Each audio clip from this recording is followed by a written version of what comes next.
Nossas fragilidades nas mãos de Deus. Quando a fraqueza humana se encontra com a suficiência de Deus.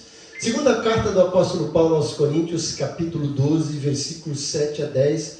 Nós encontramos o apóstolo Paulo, aquele grande guerreiro, aquele grande herói da fé, passando por um dilema, mas ao mesmo tempo sendo confortado, consolado e direcionado por Deus.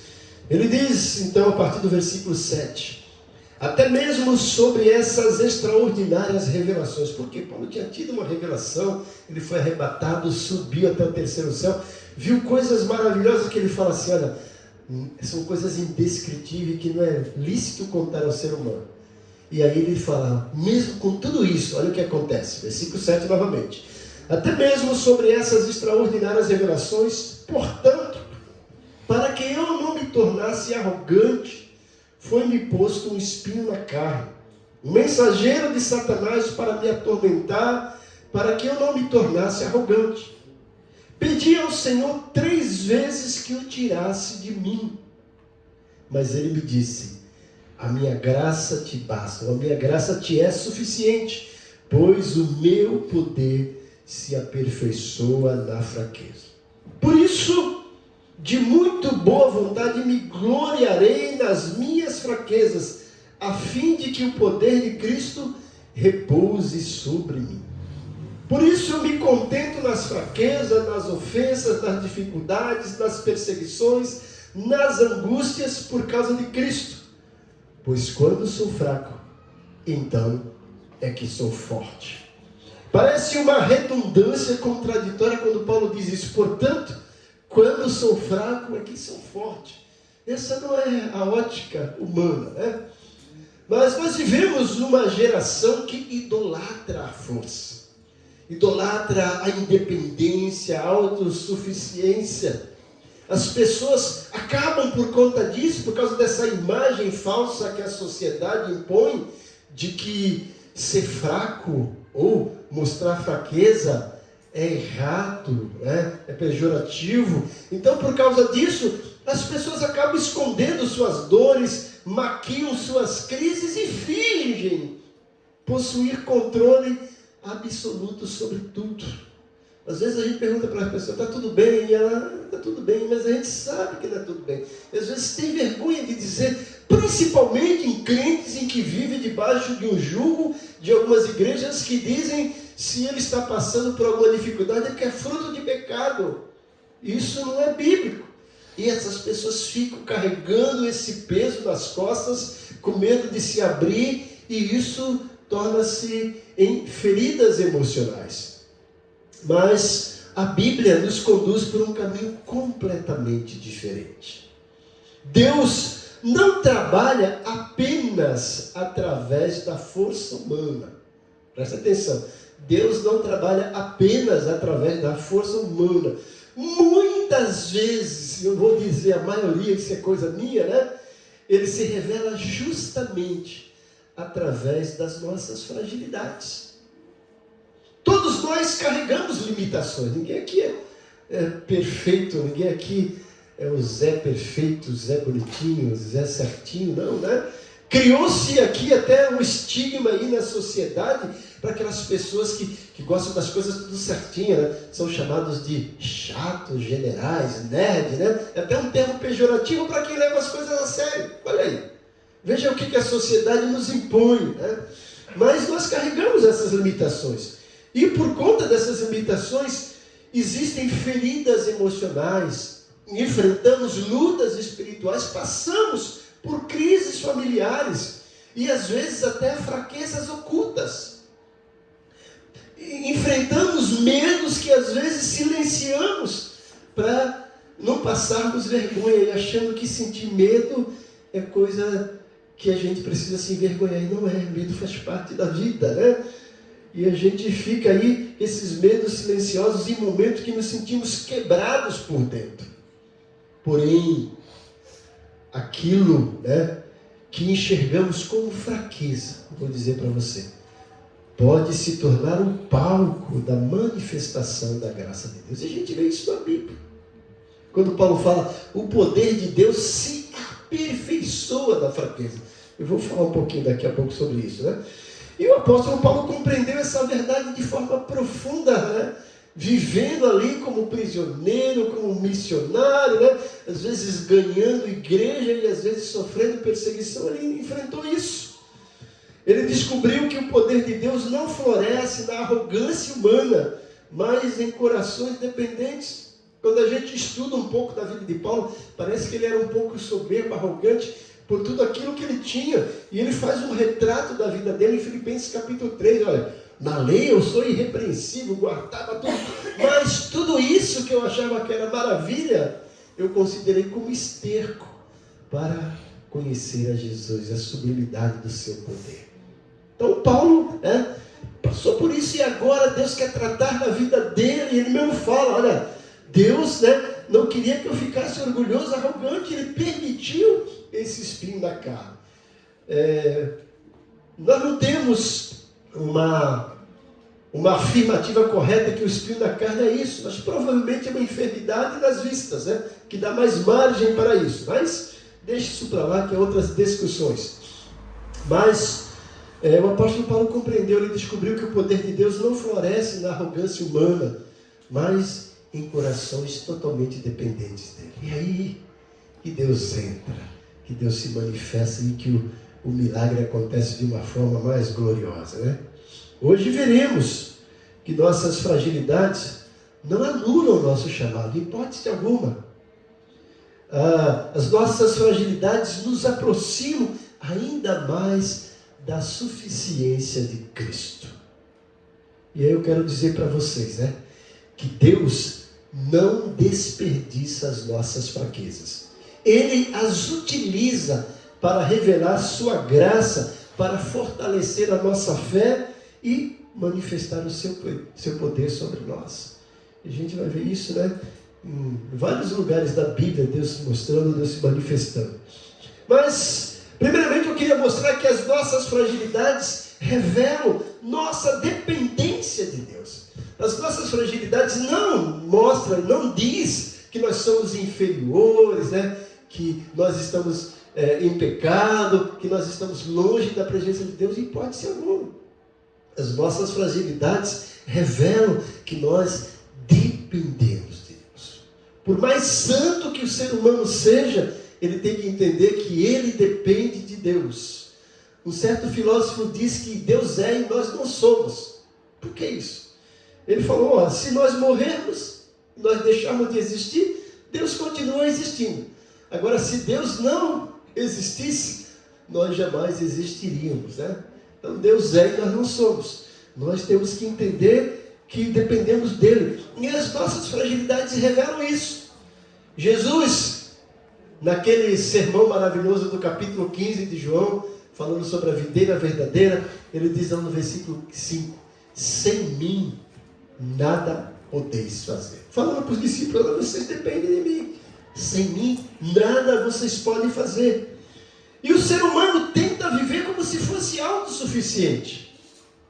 E o pecado produz em nós essa ilusão de que temos o controle da situação. E é comum do ser humano, A gente quer ter controle de tudo, A gente brinca que o homem quando casa, ele perde o controle da televisão que fica por conta da mulher, Mas a gente quer ter o controle da nossa vida. E não é isso, A gente quer resolver tudo sozinho, quer sustentar tudo sozinho e vencer tudo sozinho. E não sei se vocês são testemunhas que eu sempre repito aqui. Deus não criou o ser humano para viver. Que isso, pastor? Sim. Deus não criou o ser humano para viver, criou o ser humano para conviver. Conviver é viver com, é compartilhar, é ter comunhão, é se relacionar. O homem estava lá e Deus falou, não é bom que o homem esteja só. Tem uma mulher, olha, ainda não é suficiente, se reproduzam, enchem a terra. E esse encher a terra está acontecendo até hoje. Mas o ser humano tenta isso, Mas Deus permite momentos de fragilidade para nos lembrar que somos dependentes dele. Foi assim com Moisés, gente. Aquele grande homem que falava, as coisas aconteciam, mas diante do mar vermelho. E agora, Senhor, o que eu faço? Olha, O exército de Faraó está indo lá, o mar está na frente, montanha, o que eu vou fazer? Estamos perdidos. E Deus fala: Moisés, qual o problema? Senhor, o mar, o que tu tem na mão? Toca no mar. Toca, a água se abre no espaço. Ele aprendeu a depender de Deus. Elias se sentiu frágil, a ponto de pedir a sua vida. Se você ler isso em Reis 19, ele vai lá para a caverna e querendo morrer. Estava lá, e Deus permitindo isso para trabalhar na vida dele. Davi enfrentou angústias, perseguições até na sua própria família, para lembrar que ele dependia exclusivamente de Deus. Pedro, aquele grande Pedro: ó Senhor, todo mundo aqui pode te negar, eu jamais te negarei. Pedro, eu vou te dizer que antes que o galo cante, 3 vezes tu me negarás. E ele negou Jesus. E ele entendeu isso, foi trabalhado por Jesus, lá em João 21, versículo 15 em diante. E depois ele escreve aquelas 2 epístolas maravilhosas. Paulo também, gente. Esse grande homem que foi transformado por Deus e que recebeu essa incumbência de ser apóstolo dos gentios, levando o evangelho para outros lugares fora de Jerusalém, fundando igrejas, mas agora ele se debate com essa situação. Ele fala: é um espinho na carne, eu 3 vezes pedindo: Senhor, tira isso de mim. Qual foi a resposta? Deus só falou assim: olha, vai ficar aí, a minha graça te basta, porque o poder de Deus se aperfeiçoa nas fraquezas. Então a fragilidade acaba quebrando a nossa arrogância espiritual. Há pessoas que só aprendem a orar quando ficaram sem forças. Já viu? A gente está naquela coisa, tudo está bem, a gente esquece de orar, esquece de clamar. Mas quando o calo aperta, a gente vai lá, se debruça, ora, faz voto, faz vigília, sobe no monte, né? Aquela coisa toda. Aí a gente lembra que depende de Deus. E Deus permite isso para nós lembrarmos. E aí onde Ele trabalha bastante, né? E há pessoas que só descobriram a presença de Deus quando perderam o controle da própria vida. Infelizmente, né? Em vez de aprender de uma forma boa, aprende de uma forma ruim, né?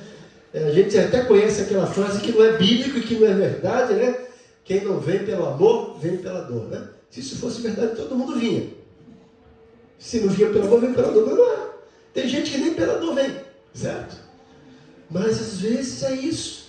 A gente só aprende quando é disciplinado, quando é castigado. E os nossos filhos são assim, né?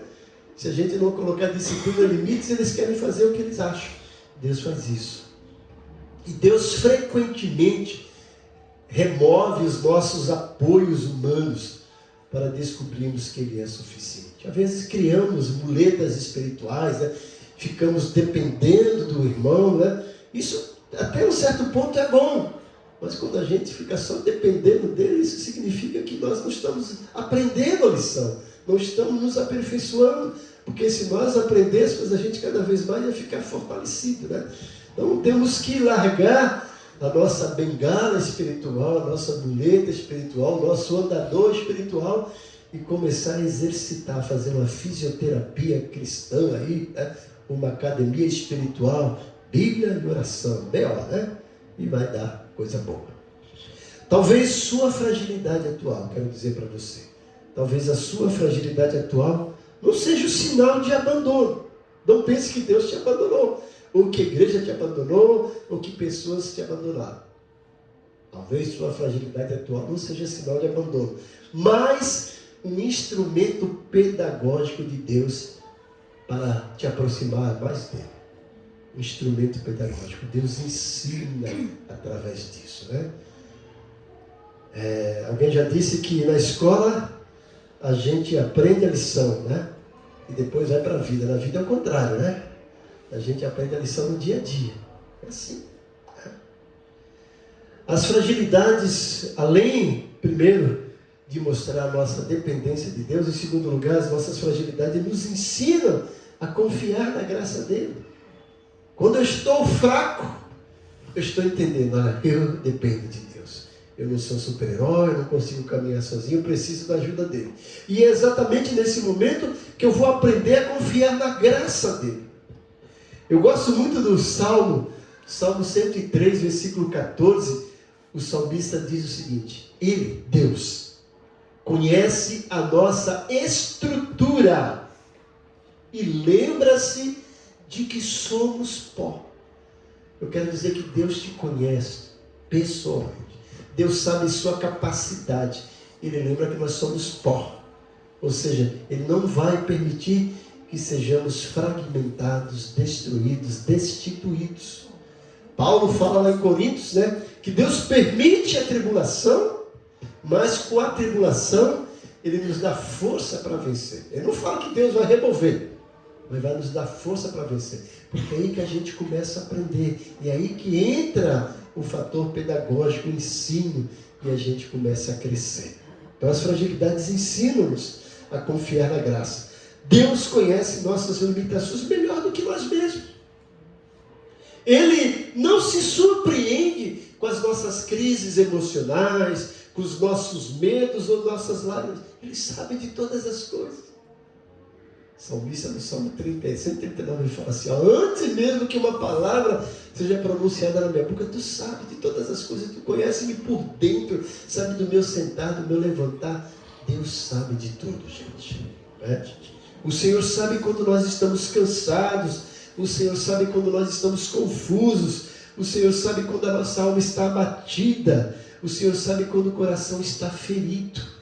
E a gente às vezes não quer externar isso. Mas quando eu olho para os salmos de lamentações, aqueles grandes gigantes da fé, Asaf, os filhos de Coré, o próprio Salomão, Davi, e ele dizendo: olha, porque estás abatido, a minha alma, porque te perturbas dentro de mim. Viveram momentos difíceis, de choro, de angústia, e a alma lá reclamando, gigantes de fé. Porque estás abatido, a minha alma, porque te perturbas dentro de mim. Mas ele continua: espera em Deus, pois ainda o louvarei. A Ele, meu auxílio e Deus meu. O grande herói que o Senhor disse: olha, não há ninguém na face da terra como Jó, homem reto, íntegro, temente a Deus, que se desvia do mal.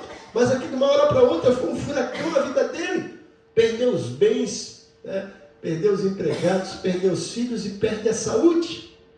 E ele não sabe porque isso está acontecendo, mas ele traz uma declaração fantástica no capítulo 19, versículo 25. Eu sei que o meu Redentor vive e em breve se levantará. Jó não sabia porque aquilo aconteceu com ele, não sabia quando aquilo ia acabar e se ia acabar. Mas uma coisa ele tinha certeza: ele tinha um Redentor e que esse Redentor estava vivo e que logo se levantará. Esse Redentor de Jó eu quero te apresentar. É Jesus de Nazaré, você conhece. É o nosso Redentor, que nos livra, que nos protege, que não nos abandona e que conhece a nossa estrutura, lembra que somos pó. Deus sabe quando o nosso coração está ferido. E a graça de Deus não é destinada à sorte, gente. Ela é derramada sobre os necessitados. Eu lembro do Abraão dizendo: Deus não escolhe os grandões de sorte, Ele escolhe lá os pequenos, mas aqueles que confiam nele, A religião humana exalta o desempenho do indivíduo, A gente vê isso até nas igrejas, Aquele que mais sobressai, que faz, a gente acha: olha, aquele cara é super espiritual, e às vezes não é. Às vezes ele está naquele ativismo, escondendo uma inércia, escondendo uma dor lá no coração, porque acha que se for falar é sinal de fraqueza, e não é, gente. O Evangelho, diferente da religião humana, exalta a nossa dependência de Deus. Por isso Jesus disse, não apenas disse, fez um convite em Mateus 11, 28. Vinde a mim, todos os fortões, todos os que estão cansados e sobrecarregados. E continua: e eu vos aliviarei. Tomai sobre vós o meu jugo. E Jesus completa. Cristo nunca, jamais rejeitou os quebrantados. Ele rejeita apenas os orgulhosos. Aí sim, E eu quero dizer para você, lembre-se disso: sua fragilidade não afasta Deus de você. Pelo contrário, muitas vezes ela se torna o lugar onde você mais experimentará a sua graça. Eu sou testemunha viva, gente. Eu passei momentos difíceis, clamando clamando, sendo injustiçados. E eu lembro que eu fui injustiçado uma vez e eu peguei minha Bíblia, eu morava lá no Joque, meia-noite, fazendo meu devocional, eu peguei lá em Josué, toquei o dedo aqui, falei assim, eu não gosto disso, mas vou fazer agora. Toquei o dedo, caiu lá, né? Onde pisar a planta do teu pé, eu te darei por herança. E aí eu falei, Senhor, eu tomo posse. E comecei a andar lá no quintal da casa. Senhor, essa casa eu comprei, né? Estão querendo me tirar uma parte que é minha. E agora, olha, eu fiquei lá andando, Senhor, eu quero tomar posse. O Senhor sabe, aquela angústia, né? E marquei lá na minha Bíblia a data, gente. E não demorou muito, eu fui agraciado por Deus. E aí eu coloquei lá a data da resposta. Esse Deus que nós servimos, gente. Que a sua graça se aperfeiçoa nas nossas fragilidades, que nos leva a entender que nós dependemos dele, né? Deus usa as nossas fraquezas para manifestar o seu poder. É o que eu queria falar, que o poder de Deus se aperfeiçoa. Paulo diz aqui no versículo 10, né? Por isso eu me contento nas fraquezas. Que esse cara está maluco, gente. Ficar alegre nas fraquezas, se contentar. Ele diz, por isso eu me contento nas fraquezas, nas ofensas, nas dificuldades, nas perseguições, nas angústias. Aí ele vai dizer por quê? Por causa de Cristo. Pois quando sou fraco, então é que sou forte. Sabe por quê, gente? Quando nós estamos nos achando forte, a gente está dizendo, Deus, eu não preciso de ti, fique fora. E Deus fica lá só olhando, né? Vou ver até onde ele vai, né? Aí chega a hora que ele dá, oh Deus, me socorre, né? Lembra de Pedro caminhando nas águas? Daqui a pouco, puxa, Senhor, Senhor. É assim. Quando a gente percebe que depende de Deus, que nós somos frágeis, aí Deus vem e aperfeiçoa o poder dele na nossa fraqueza. O poder dele existe. Veja que Paulo não fala que Deus vai mostrar, vai aperfeiçoar, porque o poder de Deus já é mostrado na natureza, na nossa conversão, mas quando a gente se fragiliza e fala, Senhor, né? Aí ele vai e aperfeiçoa o seu poder. Foi assim com Jacó. Jacó era um cara que tentava resolver as coisas da sua maneira, né? Precisou o anjo lutar com ele, quebrar a coxa dele e sair mancando, né? Para ver que ele estava dando muita mancada. Ele se mancou, precisava de Deus. E Deus, para entender que a coisa é diferente, muda até o nome dele. Já não é mais Jacó, né? Vai ser Israel. Então Paulo diz, quando eu sou fraco é que eu sou forte. O mundo acaba valorizando a aparência. Deus valoriza o quebrantamento, o coração quebrantado. A gente quer ficar um quebrantado coração. Move o coração de Deus, né? É isso.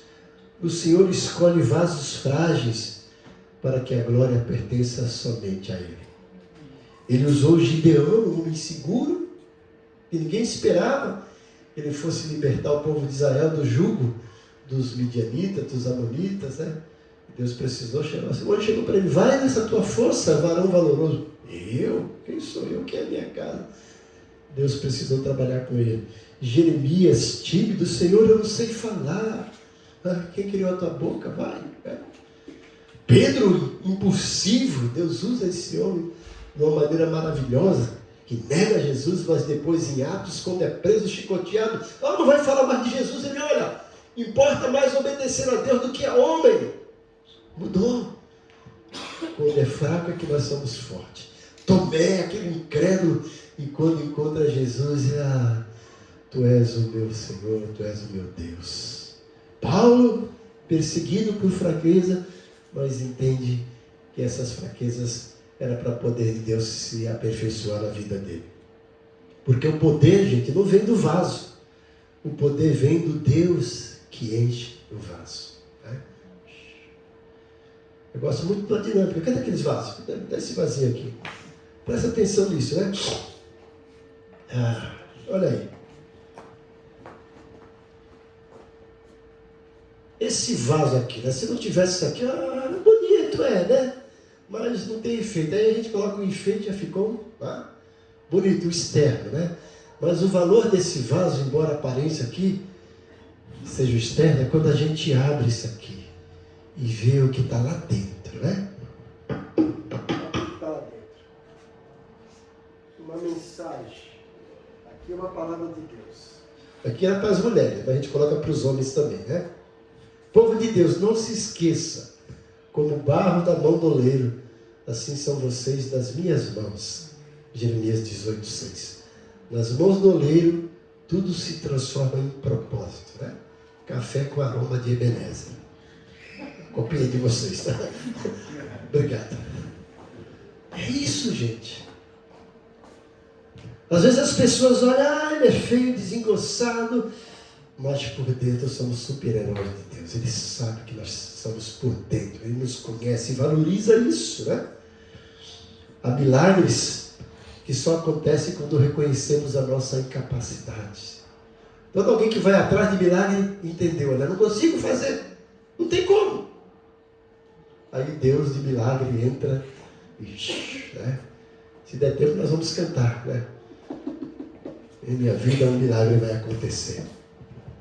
Enquanto acreditamos que conseguimos sozinhos, tentando viver pela força da carne, né? E a gente acaba acreditando nisso. Olha, eu vou conseguir sozinho e vou tentando pela força da carne. Mas quando nos rendemos, experimentamos o agir sobrenatural de Deus. Talvez Deus esteja permitindo a sua fragilidade atual para revelar uma dimensão maior da presença dele em sua vida. Grave isso.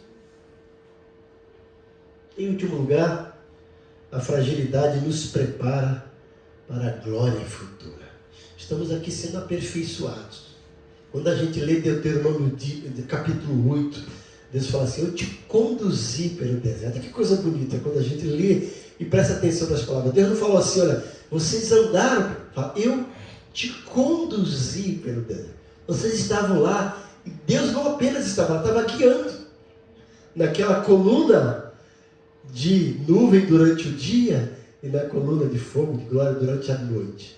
Eu te conduzi para te provar, para ver o que tinha no teu coração. E Deus fala assim, vocês não perceberam que durante esses 40 anos no deserto, eu não estava apenas te conduzindo. Olha, as roupas de vocês não envelheceram. Os calçados de vocês não se rasgaram, não envelheceram. Os pés de vocês não incharam. Eu estava lá conduzindo, né? Que coisa bonita. E Deus faz isso. Aqui nós estamos sendo conduzidos pelo deserto da vida. O povo estava lá passando pelo deserto para entrar na Canaã geográfica, física. Nós estamos aqui indo para Canaã celestial. Quando eu me converti, a gente cantava, caminhando eu vou para Canaã. Se seu pai não vai, não impeça a mim. Caminhando eu vou para Canaã. Glória a Deus, caminhando eu vou para Canaã. Esse período de caminhada, Deus vai trabalhando na nossa fragilidade, nos preparando para a glória futura. Eu gosto muito de Romanos, capítulo 8, versículo 18, que Paulo fala, os sofrimentos do tempo presente não podem ser comparados com a glória a ser revelada em nós. Paulo está dizendo, existe uma glória que vai ser revelada, mas é lá na frente, é futuro. E agora nós temos sofrimentos presentes, mas Paulo fala, olha, eles não têm capacidade de se igualar, né? De se comparar com aquilo que Deus tem preparado. 2 Coríntios, acho que é 2,9, 1 Coríntios capítulo 2, versículo 9. Nem olhos viram, nem ouvidos ouviram, nem jamais penetrou em coração humano aquilo que Deus tem preparado para aqueles que o amam. Tem tantas coisas. Então vale a pena enfrentar isso e falar, Senhor, dá-me força, né? Dá-me força. E aí o Senhor vai nos moldando, nos preparando para a glória futura. As dores desse tempo não são eternas, gente. Nossa fragilidade atual aponta para uma esperança futura. Nós teremos um corpo glorificado, né? As dores das fibromialgias, dos ites da vida, das rinites, das bronquites, das artrites, né? Das estomatites, tudo isso não é nada com o corpo glorificado. Vamos ter um corpo glorificado, uma mente restaurada, que não vai ter motivo de tristeza, de angústia, né? De ansiedade. As nossas lágrimas serão enxugadas. Nem Apocalipse 21 e 22, que coisa bonita, né? Não vai ter dor, gente, né? Dorflex no céu? O que é isso? Não tem dor, não tem nada, né? Vai ter comunhão perfeita com Deus. E essa nossa fragilidade nos faz desejar o céu. Quem nunca sofreu, dificilmente entende o valor da eternidade. O sofrimento amadurece a nossa esperança. O crente não vive preso apenas no presente. Nossa esperança está em Cristo e na glória futura que Ele preparou para nós. Concluindo, nossas fragilidades não são acidentes fora do controle de Deus. Não, Ele tem tudo sob controle. Ele conhece nossas limitações, Ele vê nossas lágrimas, Ele compreende nossas dores silenciosas, né? A Bíblia fala que os olhos do Senhor estão em todo lugar, contemplando os maus e os bons. E mesmo quando nos sentimos fracos, quebrados, sem força, a graça de Deus continua sendo suficiente para cada um de nós. Talvez você tenha entrado aqui hoje achando que sua fraqueza era o fim. Não dá mais jeito para mim, eu não tenho mais jeito, essa luta não vai acabar. Talvez você esteja pensando isso, mas eu quero dizer que Deus está te dizendo hoje: minha graça te basta. Saia daqui hoje. Se esquecer de tudo que eu falei, lembre-se disso. Deus me disse hoje, dia 24 de 5 de 2026, da Igreja Batista Grande. Deus me disse: minha graça te basta. Aquilo que você tenta esconder pode ser exatamente o lugar onde Deus deseja manifestar o poder dele na sua vida. Não tenha medo de reconhecer sua fragilidade diante do Senhor, porque homens quebrantados na mão de Deus se tornam instrumentos poderosos de sua glória. Hoje, Deus não está procurando pessoas perfeitas. Ele procura corações rendidos, quebrantados. Talvez você esteja cansado, ferido, emocionalmente abatido, espiritualmente enfraquecido, mas Cristo continua dizendo: vinde a mim, venham a mim, encontrarei descanso para vossas almas. Então entregue suas fragilidades ao Senhor, porque aquilo que é insuficiente em você será completamente sustentado pela graça dele. A fragilidade humana nunca será maior que a suficiência da graça de Deus. Vou repetir. A fragilidade humana nunca será maior que a suficiência da graça de Deus. Curve sua cabeça. Coloca a música de novo. Enquanto você escuta minhas fraquezas, fale com o Senhor.